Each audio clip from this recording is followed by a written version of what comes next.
All right. Hi, everybody. This is Mary from Pittsburgh Artist Studio. And today we have a special guest, Jaime Slavinsky, and she is an actress. So we're going to get started and ask her some great questions to find out more about her.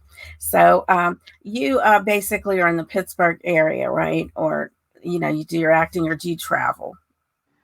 In Pittsburgh for now, especially during the pandemic. In the past, I have traveled to New York and, Midwest, across the country, Ohio. We went out to Milwaukee once. That was really fun.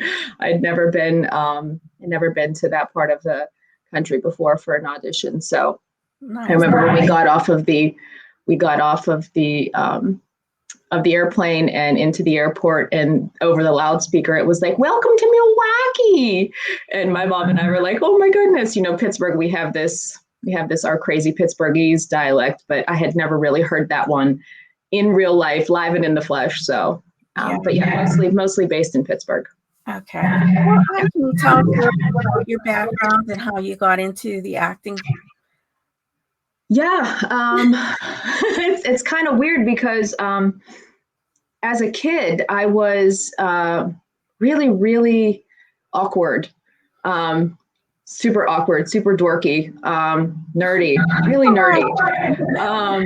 I always tell people this. It's like, probably I'll tell you this story in the first 5 minutes of meeting me. Hence, I'm telling this story. But it's like I have a lazy eye. So when I was little, I had to wear a patch on my eye. And I also fell and chipped my tooth in the back alley when I was playing. So I had this big silver cap on the front of my tooth. So I had a patch on my eye and a silver tooth. And I always told my mom, I was like, I should have just had like a parrot on my shoulder because I looked like a pirate as a kid. And so I've always been, a little, I wouldn't say I'm shy, but I think I toe the line between being an introvert and an extrovert. But I've always loved storytelling, and I've always loved making people laugh. And so that connection between storytelling and making people laugh, and sort of being, a little apprehensive about not being liked. I got into dancing. My mom thought that would be a good thing for me. I got into dancing. But like I said, I was always kind of nerdy. So my mom said to me, "Why don't you try acting class? You might like working on plays and reading plays and working on a script." And so I did, because at that point in my life, I had like really big dreams of being a fly girl on In Living Color. I don't know if you remember them. Yeah. Yes. They were the coolest. I thought they were the coolest. I thought they were the coolest chicks around, and I just wanted to do that. And my mom said, "Well, let's try this acting thing and see if you like it." And I, as a kid, loved watching TV. I would sit as close to the television as I could, just because I kind of wanted to be in it. So I did that. I went to, got my undergraduate degree in theater, in acting, and went on to train in New York. And now I'm studying with the Royal Academy of Dramatic Art, which is based in London. Some of the most famous, British actors that we know now have trained there. So it's pretty cool. I mean, I get to do it all online for now. So, yeah. Nice. Wow, you've got quite a background. That's very interesting. I can't believe, since I've known you, I've never seen your lazy eye, and I never thought you were nerdy. You've come a long way. Yes. Thanks, Mare.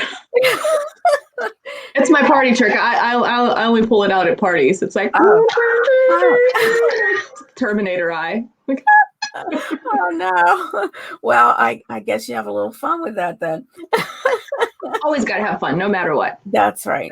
Especially to laugh at yourself. Yes. Well, I don't like to laugh at myself, but I mean, I guess it's okay. So, okay. So tell us about some of the projects that you've worked on currently, past, some of the things that you've done. Some of those acting gigs. Yeah. There have been some really, really interesting projects in the past.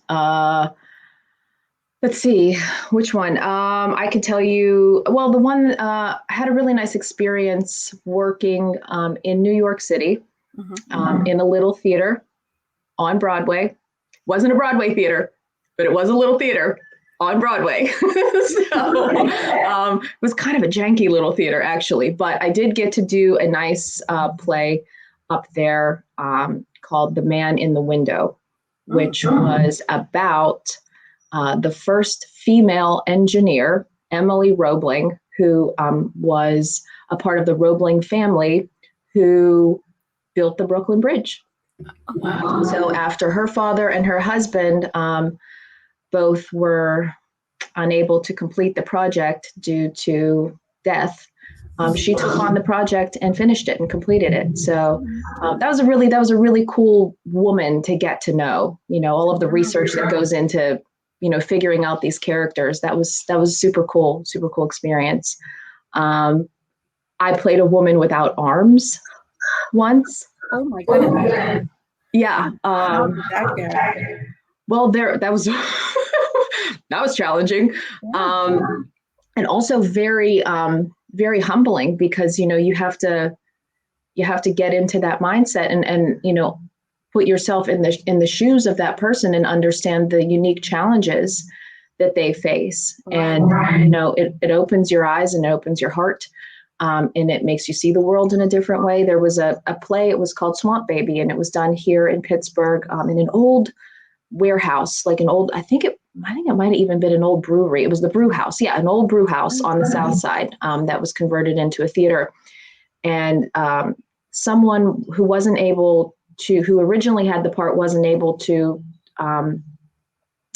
do the show. So they called me in. I had about 2.5 weeks to get into this character. And P.S., this character doesn't have arms. So I had to learn how to do everything with my mouth or with my feet. Like, I actually had to learn how to pick things up with my feet. She happened to be a caricature artist in a sideshow, this character. So I had to learn how to draw people's faces with my mouth and my feet. Oh my. Wow. So I think that was probably, I would say undoubtedly, the most challenging one. That had to be. I mean, I can't imagine doing something like that. I'm sorry. I was trying to get my mic to stop echoing. I think I got it now. Can you hear me? Yeah, I can hear you fine, and I don't hear an echo on okay. my. And I just showed everybody my dirty socks. Oh, I missed that. I'm sorry. That should have been a great one. You can keep that in. Yeah. Well, yeah. Okay. Oh my. So then at one point you did live in New York. I did. Yeah. How long were you there? I was there just to go to school. So I did my postgraduate work at the Atlantic Theater Company, which is an off-Broadway theater, and they have a school. So the Atlantic Acting School, and it's a really cool story, which I would really like to share, because I don't tell too many people this story, but it is it's kind of spiritual, I suppose. I had really wanted to go to this school. I was just really connected to the work that they do, and so it was a big deal. It was a big deal to get accepted. There was a big a big process that you had to go to, recommendation letters, auditions, all of this. Who are they going to pick? And it was a really big deal to get accepted. And I remember the day that I left, and I was at the airport, very nervous. I had never lived away from home. I was moving to New York City by myself. Of course, I had friends. And so this is kind of like a two-part kind of miraculous kind of story. But when I was at the airport by myself, waiting for my flight, I sat down and got myself a coffee and a McMuffin from McDonald's, because when I was growing up and every time we would go on vacation with my grandparents, we would always stop for an Egg McMuffin. And we didn't eat them any other time. It was just a vacation thing. And I said, okay, well, I'm going to have my grandparents here with me. I'm going to have my McMuffin and sit down and have my coffee. And I said, I'm going to say a little prayer, because I was really nervous about this big move. Mm-hmm. And as I was sitting there, this song comes on the radio, and it was a song by the band called Switchfoot. And the name of the song, yeah, well, I think they're a Christian band, Okay. but kind of like a mainstream kind of like crossover. You hear them on the radio kind of a thing. And the name of the song is I Dare You to Move. And I was like, oh, it's a sign. It's okay. And then I looked up and the band was in the airport there, like right in front of me. And I was like, well, the song is on the radio and they're right in front of me. Oh my goodness. It's a sign. Everything's going to be okay. Everything's going to be okay. Yeah. So that was pretty cool. And then when I got there, it just so happened that the apartment that I found in a city of 8.5 million people was 1 block away from where one of my very best friends from college, Joanne, just got a new job. And so I got to be 1 block away from Joanne in a big city by myself. And it was just, it was serendipitous. Yeah, really serendipitous just to have all of it come together. Yeah, it's so amazing sometimes when things just fall right into place like they're meant to be, Yeah. Very nice. Well, tell us, oh, I know what I want to ask you. Tell us about some of your teaching efforts, because I know you teach some acting classes. So maybe we could go into that a little bit. I do. I didn't ever I didn't know that I would love teaching as much as I do. I like to get down and dirty, nitty gritty into the work of being an actor. I'm not really somebody that likes the attention. I was just talking to my friend the other day about this, about how sometimes after the show, when you go out to meet people, after a play, you go out, actors have to come out and walk through the lobby and meet people. Sometimes I get really nervous about that. And depends on what kind of day I'm having. I might sneak out the back door just so that I don't have to, I don't, there's a part of me that doesn't necessarily like the attention. I like the work, but of course everybody likes attention sometimes. I just have to sort of, be in that frame of mind. So I didn't know that I would ever love teaching as much as I do, but for me, it has been the biggest gift that I could ever have asked for in this lifetime, to be able to share all of the knowledge that I have. And I guess I can say wisdom now because, hey, over 40. I think you qualify for wisdom if you're over 40. Right. And, there were times in my life where I thought, I really have this calling to do something to make the world a better place. I would love to join the Peace Corps. When I was in high school, I thought about, would I want to enter the religious life in some kind of way? I always wanted to do something to make the world better, to fight for justice and, to fight for equity and equality. And I wanted to, do that. And, working in the theater, it's a grind. It's a grind. But with teaching, I feel like I get to do that in a small way. I feel like I get to help young actors who have all of these hopes and dreams. Yeah. And don't know where to start, don't know what to do to get there. I feel like if I can help this person and if I can help the next person, maybe I help a couple people get to feel what it feels like to have all of those feelings that they've been dreaming about having, and to enjoy the work and to be in a position to approach the work in a healthy way. And in a way that is fulfilling to them. I don't look at me. I'm all verklempt already. I don't know how to say how wonderful it is to be able to be in the position to do that. Isn't that right? Yeah. That's how I was too at one point in my life. I wanted to get into the religious life. I guess that wasn't my calling, but I feel like teaching the art online is like my way of helping people because it's so therapeutic, so it when you can help somebody make something of themselves, to do something to feel better about themselves, that's all a good thing. Yeah, it really is. It really is, Bear. Very special. You're special, Bear. Not like you. No.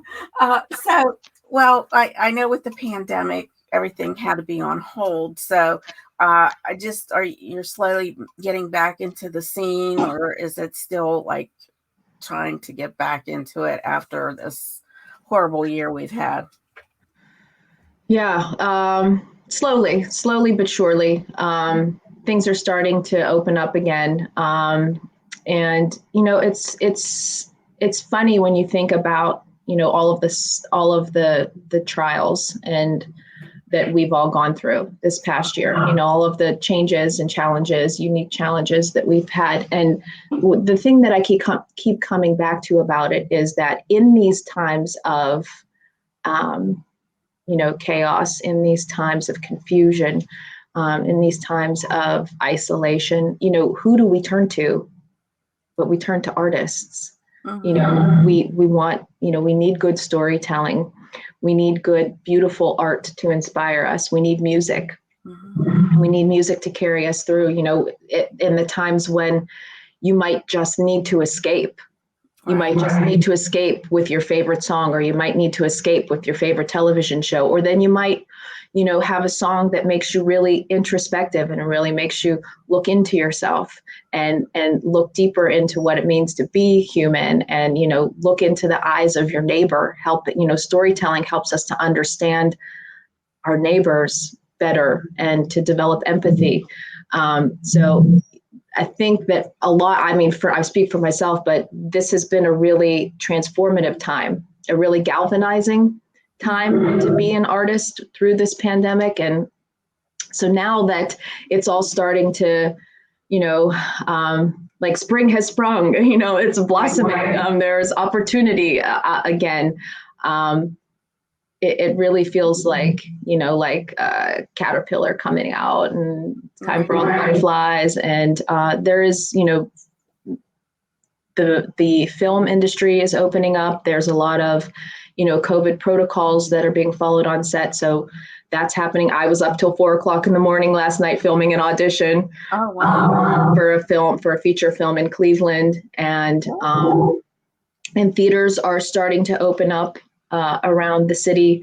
So that's exciting. It's when, we all know when you don't have something and then you get the opportunity to do it again, you appreciate it that much more. That is good. This was a real awakening period, I think, for a lot of people. It put a lot of us in like a state of mind, down state of mind, a lot of us, because we didn't have that contact with people. But it certainly makes you think a lot about what needs to be done. So hopefully everything will start to open up and we can have life again. I know. And that's what I think, that's what it really is about that communion. Yeah. That communion with other artists, with other, art enthusiasts, communion with the community is what I think we were missing. And that, I'm certainly gonna hug longer now, and gonna listen better now, because I just crave that and miss that, and appreciate it so much more. Me too. Yeah. Well, it's been like I don't have a lot of people that I associate with, but you still like talk to people, and like it was weird. I continued to work during this whole time. So now I'm done. I totally hung it up. I'm not working anymore. But boy, that was scary. Having to, work on people's hair, like men and their beards. I said, nah, I don't want that anymore. Because I was scared. You were scared you didn't want to get the COVID, especially being older. And so that kind of like made me like almost become a hermit, because I didn't want to be out with people. But I'm glad it's coming to an end where you can finally feel good. And Well, I can ramble on. It's your interview. I'm sorry. No, I mean, no, that's the fun part is a dialogue. You know, nobody wants to have like a talking head that just talks the whole time. You know, it's not the me show. It's not the me show. It's your It's much better. It's much better to have dialogue and talk, you know, yeah. and share and share. Right. Well, I do appreciate you taking the time to meet with me today, and I think people will really enjoy this. We get a Okay. few people. I don't get a whole lot of people, but I'm getting more that come in and watch my videos, and people can come and see people around Pittsburgh, and like we have a lot of good things around here. So, and they're kind of like not out there. People don't know, and I'm very fortunate to have people that were very good to interview. So, and I appreciate your time. Oh, I appreciate you, Mary. This was delightful. Oh, good. Well, we're gonna end the video, but don't go away yet. Okay. Okay. I will. I'll stay right All here. right. Well, thanks everybody, and next time we'll have a new person. But Jaime Slavinsky, the actress from Pittsburgh. So we'll see you. Bye.